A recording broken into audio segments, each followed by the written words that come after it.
discipline, consistency with your actions, off the discipline, and then you have to have some type of spirit life. It's God for me, but you got to figure out something outside of yourself. What's up, everybody? This is Fred Richani of the Sports Courier TV. We have right here via Zoom a very special guest. He's a former Dallas Cowboys quarterback, a Georgia legend. He is a man who is inspiring many, mentoring many these days. We're talking to former NFL quarterback Quincy Carter. Quincy, thank you so much for your time. How's everything going? It's going great, man. Thank you for that introduction, too.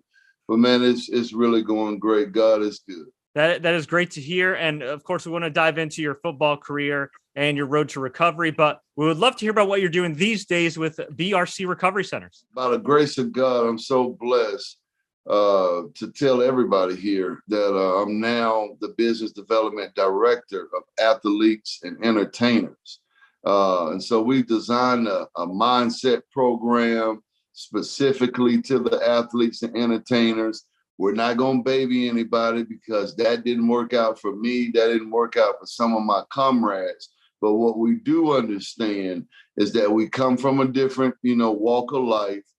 We've been through a lot of trauma, shame, that a lot of people haven't, dealt with. So we do understand that. We've, designed a program to make sure our nutrition that we're getting to our clients is going to be great.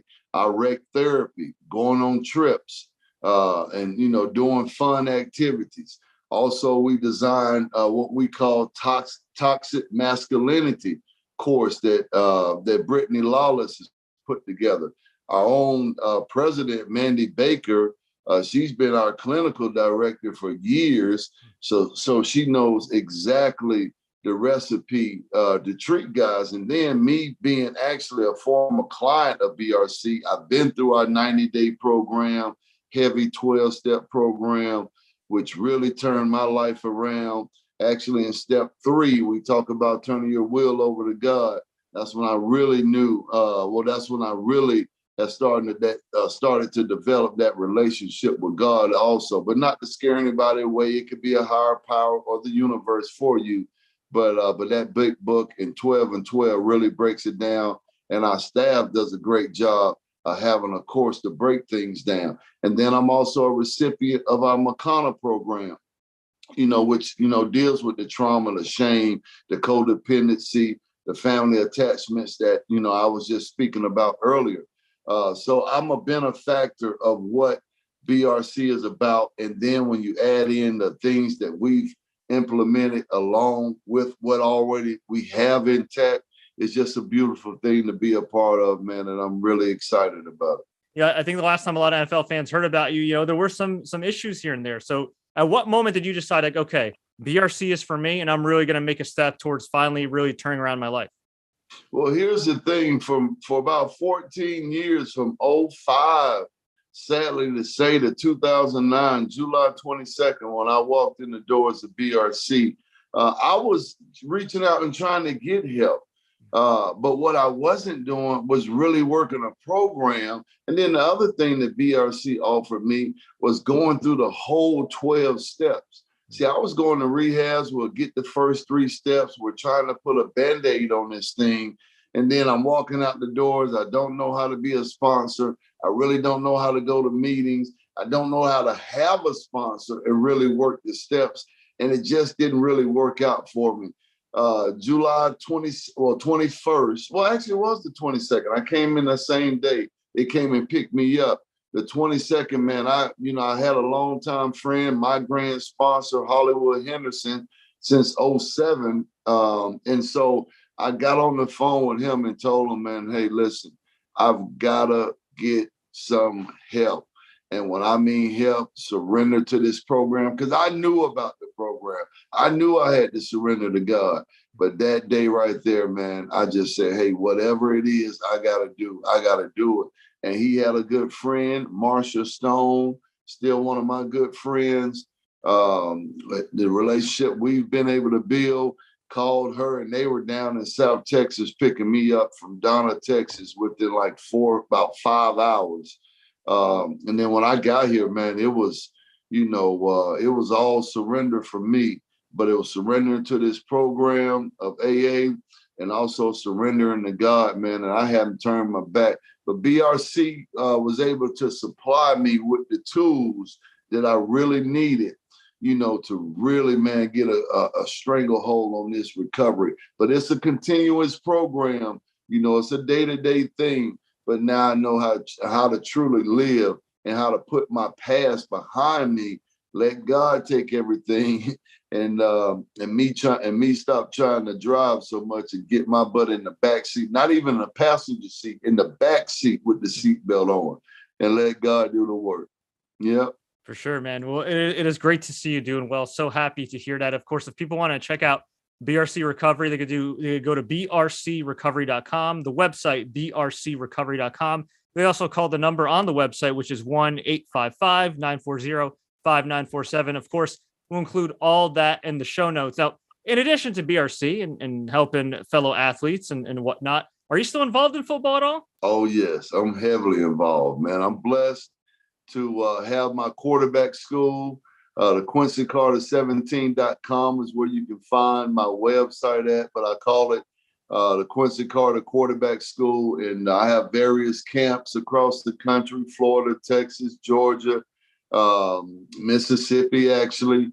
But man, I'm just having, fun giving back to these kids.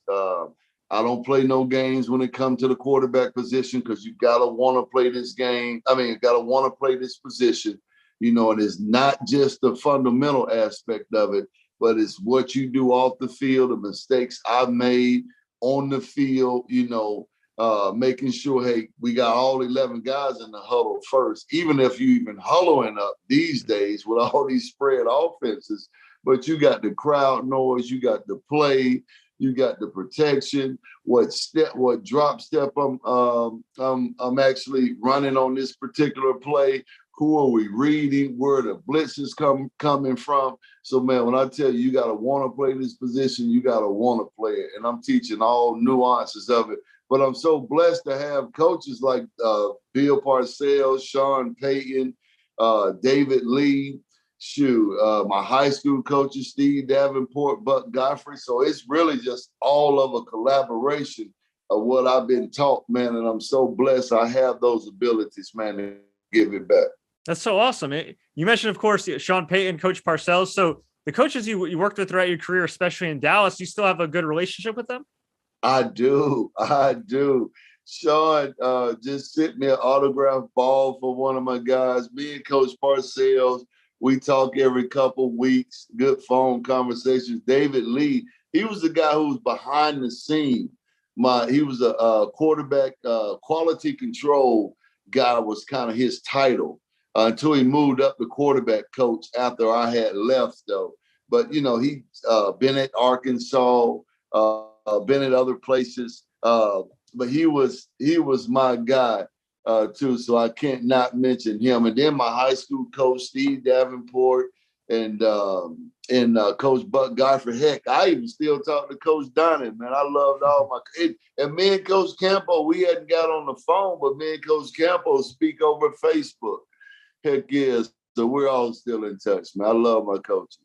That's so cool. And that time with the Dallas Cowboys was tumultuous, right? It's like, wow, Quincy Carter's going to be a future. And then I believe you either cut or traded and ended up on the New York Jets. And, a lot of times, right, when a situation like that happens, especially when you're young, you probably won't want to keep in touch or don't want to keep in touch with your head coach who just, got rid of you. But it's great to see, like, all these years later, 20 years later or more, you're still tight with Bill Parcells. I would assume that's the side of him that we don't see, right? Yeah, well, it's a thing in my heart that I know that I'm the one who was making the mistakes off the field that didn't get me to greatness.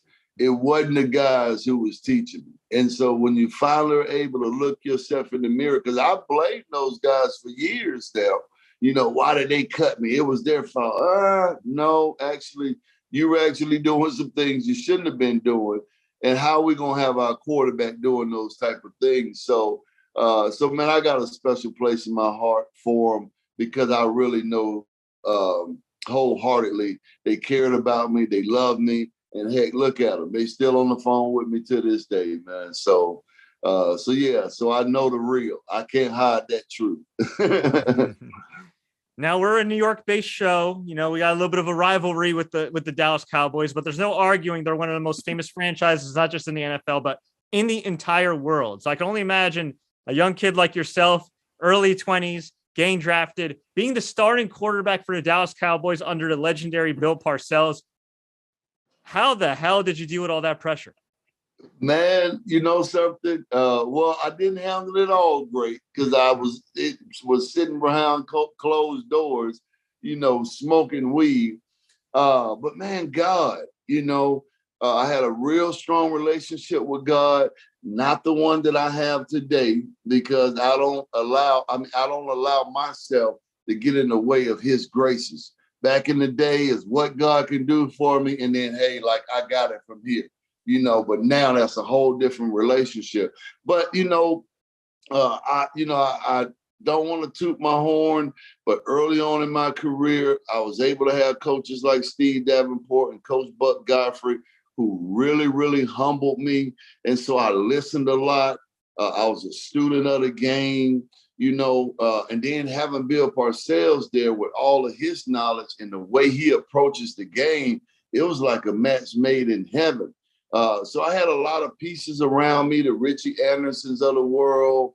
We're still good friends to this day. Guys like that, great teammates, Dexter Coakley, Rocket Ismail, who mentored me a whole lot. So, man, it was a whole collaboration of good people around me. And then, man, having good God, given ability to be able to go out on the field and make plays for our team to win. So, my ego wants to take a lot of credit, but I can't go, man. But I had a lot of great people around me, and then God, ultimately. Now you look around now, this NFL is very different from the NFL that you were a part of. You were still a part of the era where they were allowed to hit the quarterback, where they were allowed to, take you out. And nowadays, it's like, you accidentally brush into a quarterback, you get a flag or a penalty or whatever. Do you feel like in this very quarterback-friendly era of the NFL that you would have done a lot better than you did back in the day? Absolutely. Absolutely. And not only that, not being able to get hit like we used to get hit back in the day, but the cornerbacks, they can't even touch the receivers. You're almost playing flag football out there until they get to the playoffs, though. They let them play during the playoffs, which, to me is kind of like, well, wait a minute. These guys didn't condition themselves to how calls are going to be for 17 weeks. And then in the playoffs, you're not making any calls. But absolutely, though, I will say that with confidence, though, because I know if you can be coming full speed at me and I don't have to move around just a little bit or adjust, and I can just stand there bold-faced and make a throw and know you're going to have to pull up. Oh, my God. Absolutely, yes. My whole anxiety level goes down in the pocket. Just a little bit. Heck yeah. Yes. Oh, man. Well, we always like to ask our guests some kind of random rapid-fire questions just to get to know them better. Are you ready? I'm ready. What's your favorite late-night snack or cheat meal? Oreo Blizzard ice cream from Dairy Queen. All right. That sounds delicious. You've had a lot of great teammates. Are there a few you can narrow down as your favorite teammates? Oh, you're going to do me like that. Wow. Man, I have. Rocket Ismail pops right up there, number one, just because the relationship we had. But I got to go back to high school. I still do football camps with some of my receivers right now, Terrence Trammell and Angelo Taylor. Richie Anderson pops up in my head right now. Wow, my lineman, Andre Giroux, Larry Allen. How long is the show? If it goes as long as you want, bro. Flozell Adams, shoot. Some of my teammates back in high school, my linemen. Heck, I can go on and on. Jonas Jennings, one of my offensive tackles down at the University of Georgia, Orantes Grant, who I played with at Georgia, then with the Dallas Cowboys. Shoot, I can go on and on, man. I've had some great teammates, man. I really have. Of all your teammates, who would you say is the funniest? It's gotta be a tie between Jonas Jennings and Troy Hembrick from the Cowboys. You talking about two just straight up natural fools, comedians. Oh my God. Jonas Jennings, yeah, and Troy Hembrick. More passionate fan base, the Cowboys, the Jets, or Georgia? Golly, you're tough. Wow. That's tough. Yeah. Wait a minute. That's a draw. Because let me tell you why. Because Georgia fans, I mean, these kids have been raised out the womb, to be Georgia Bulldogs and Georgia Bulldogs fans. But and then the same thing with the Cowboys, man. And then the Jets, I don't talk about them a whole lot, but man, it was fun playing in New York. One of the best moments with playing with the Jets is literally if you're not playing well, you get your boot and you getting ready to go into halftime, you get your butt booed into the locker room at halftime. That motivated me, man. I love that. I love that passion. And then that Jets, Jets. Man, dude, that chant right there. So I can't even do either franchise like that. I'm sorry. It's a draw. All three of them was beautiful. And it's crazy. I'm sitting here thinking about it. Wow, I played for all three of those teams, though. That's pretty cool. Heck yeah. And it is pretty cool. And of course, you played under Bill Parcells. And in some ways, when you play for the Cowboys, you also played under Jerry Jones, who's kind of sort of even still to this day, the de facto GM.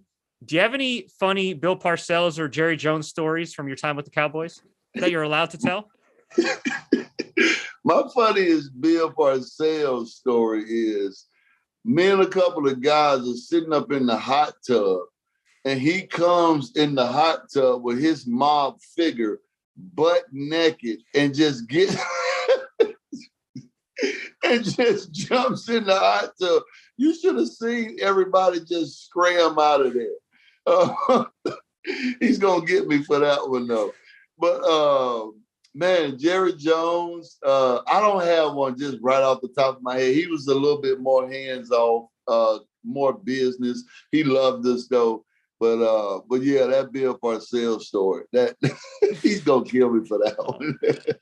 Did you find out what? Oh man, did you find out why they call him Tuna? You know something? I've heard, man. I've got so many stories. I don't know which one is the right one. All different stories from him? Well, no, just all different stories from other people. Tell him I never actually asked him. No, I never have. Oh man! But what is it? What's the one? Tell me, man. I don't know, but yeah. Hey, so when you say you're good friends with Bill Parcells, I mean you're really good friends with Bill Parcells. All right. Oh heck yeah! Heck yeah! That's my guy, man. Oh man. For years now with college football, the SEC has just absolutely dominated. As a former Georgia Bulldog, does this surprise you at all that there's just so much dominance with the SEC? No, it doesn't. The football in general, let's just be honest, is better in the South. The Georgia, the Floridas, the Tennessees, the Alabama, and I'm talking about from recreation ball up. And then, even when I was in college, going back to the 80s, the South put money into their schools. So we've always been a leg up on the facilities, the nutrition, just football being year round, pretty much starting in the early 2000s. And so we kind of been the first one to the bar on a lot of things in the South. So, I know I probably sound, a little bit egotistical a little bit, but hey, I just got to be honest with you, man. We really care about our football, and it ain't just Georgia. That Tennessee, Kentucky, South Carolina crew too, Mississippi, Louisiana. Shoot, we really care about some South football, and we've just been a big advocate of this is how it's done, and we still play some great football in the trenches too. Let's be honest, we ain't just all pass happy schools and we groom good physical grown men as football players. Yeah, definitely. Yeah. And you look at now with the landscape of college football, the NIL deals, allowing players to get paid now so they could get that exposure at a major SEC school, get that, proper football training to make them pro ready. And now they can make some money. Hey, and it's all just falling in the line. I'm not a big fan of the NIL. And well, let me say this. I'm happy that the guys have been able to benefit from, the name, image, and likeness. But I think we're going to have to get into the education of, some taxes on all this money and educating these players, not getting caught up in 10, 15-year deals that maybe you linger into your NFL career. And then also, some rules about it, because the recruiting world and even the transfer portal is pretty wild out there. It really is. Yeah. That's actually a really good point. And it's not just, I think, college athletes. You can see with TikTok these days, there's some of these kids that blow up and then they sign these deals, or an artist blows up on TikTok and they sign their rights away. Yeah. And all of a sudden it's like they're not getting the royalties they expect or would if they were a little bit more savvy or had somebody in their corner. Specifically when it comes to NCAA and the NFL, do you think both entities do enough to kind of protect these players and educate them, or do you think there's still a long way to go? I think we got a long way to go. I don't think we prepared enough as coaches and just all of us involved, the NCAA and the NFL. And it was just like we kind of figured something was maybe changing and it could be a possibility, but then it was all of a sudden, boom. And so those financial groups wasn't in place. For the financial literacy is what I'm trying to say, wasn't in place for a lot of these kids. So it just wasn't like, okay, now, all right, we're going to educate you about this and give you some financial literacy and really know what's coming first. It was just like, boom, all right, you got it. You want it. All right, been wanting this long. There, here you go. And so now we're stuck in the middle of kids not even really wanting that education now. Just give me the money. And I think we should have backed it up and did it the other way around. For sure. Yeah.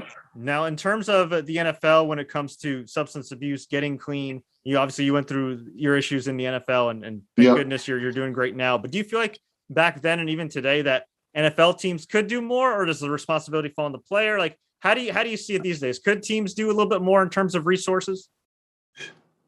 I think everybody is working together now to get better education on addiction, on alcoholism, on what things needs to be in place and structure, and the whole recovery industry is still learning and is still evolving.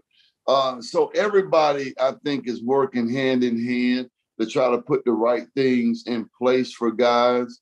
I think the NFL was a little late to the party as far as funds being advocated for guys to get into rehabs, because, we don't have guaranteed insurance once we leave the NFL.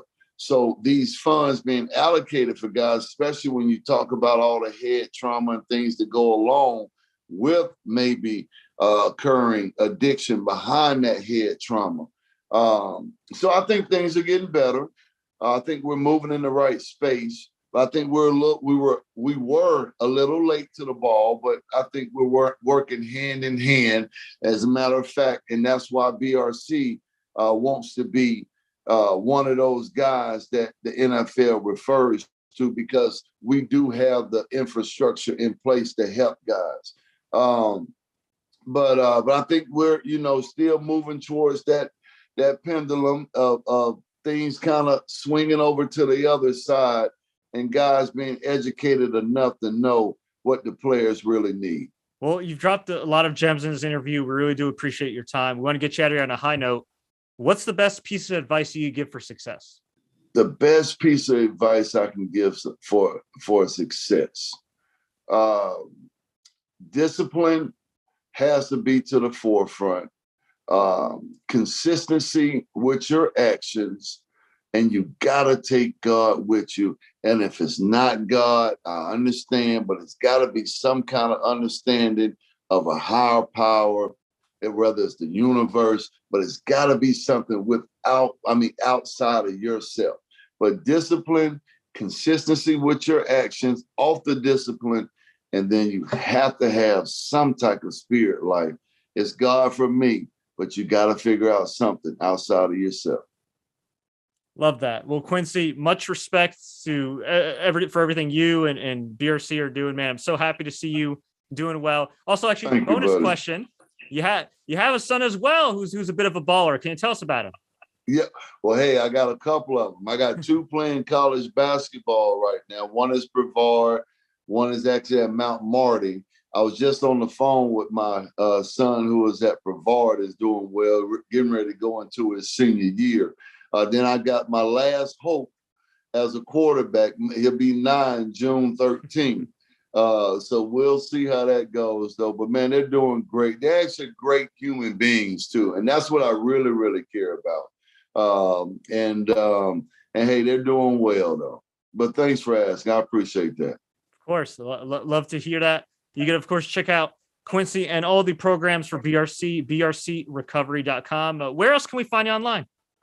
You can find me with my quarterback school at quincycarter17.com.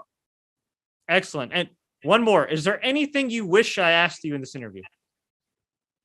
Anything that I wish you asked? No, something. I love random questions because it's raw, it's authentic. So not really, to be honest with you. I think we covered it all. I'm glad we brought the light about BRC Recovery, getting out here and helping guys. Rest in peace to what happened to Mary and Barbara, too. Mm-hmm. And see, these are the guys that we want to touch, man, because I know it's guys out there suffering. So no, man, I love this interview. It's almost like we was just having a conversation. Thank you for having me too, man. I really appreciate it. Absolutely, man. I enjoyed watching you play, and it's great to see you doing great work off the field now. And yeah, again, brcrecovery.com.